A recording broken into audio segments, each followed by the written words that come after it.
Au Congo-Brazzaville, l'opposition rejette la date du 12 juillet 2009, retenue par le gouvernement pour le premier tour de l'élection présidentielle.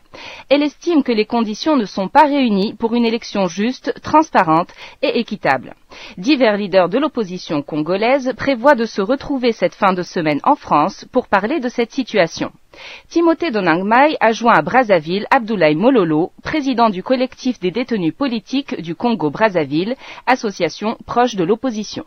D'abord, la constitution du 20 janvier. S'il faut partir de la constitution du 20 janvier, c'est impossible. Parce que jusqu'aujourd'hui, nous sommes par exemple le 15 mai, aucun candidat n'a déposé le dossier de candidature. Donc la Cour constitutionnelle a un délai pour examiner l'authenticité des dossiers. Rien n'a été fait. Et ensuite, aucun candidat ne connaît ni le corps électoral.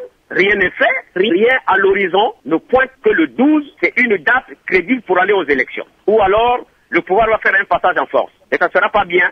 Parce que tout le peuple, je vous le dis, dans son entièreté, le peuple n'est pas prêt à aller aux élections le 12. Mais le gouvernement dit que les conditions sont réunies pour le premier tour le 12. Lesquels? Il y a eu un semblant de concertation. Et ils ne respectent même pas ce qu'eux-mêmes, ils ont décidé à la concertation. Donc rien n'est fait. Et curieusement, on publie le décret qui convoque le corps électoral le 12, alors que les conclusions de la soi-disant concertation n'ont pas été publiées ni respectées. Parce qu'il était dit que le corps électoral doit être publié, parce que depuis 2007, il y a eu un recensement général de la population et de l'habitat. Les résultats n'ont jamais été publiés. Alors, sur quelle base ils vont tirer le corps électoral? Que va-t-il se passer si le gouvernement organise le premier tour le 12 juillet? C'est-à-dire le 12 juillet pour l'opposition, le pouvoir il croit que l'opposition va faire ou la guerre et tout. Non, l'opposition n'a pas d'armes, c'est eux qui ont des armes. C'est eux qui achètent les armes tous les jours. Nous comptons sur la maturité du peuple congolais. Et le peuple va refuser d'aller aux élections. Mais on a vu qu'une partie de l'opposition a tout de même pris part aux dernières concertations.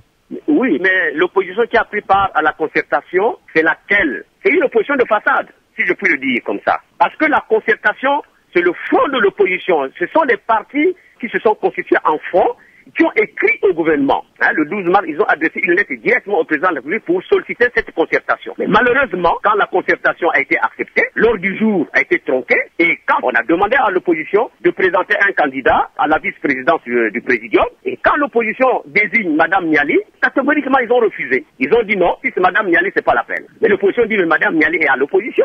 Nous, c'est notre candidat à la vice-présidence. Il fallait que le pouvoir puisse dire, bon, il faut Madame Niali changer un autre candidat. Alors, c'était impossible. Il y a eu l'ordre du jour qui a été tronqué. Les documents qui ont été signés, le commun accord avec le Premier ministre, n'ont pas été respectés. C'était plus le même ordre du jour. Au présidium, on refuse le candidat ou la candidate de l'opposition. Alors, c'était plus normal. Donc, l'opposition s'est dit, on ne peut plus aller là-bas pour se faire valoir. Abdoulaye Mololo, président du collectif des détenus politiques du Congo-Brazzaville, association proche de l'opposition.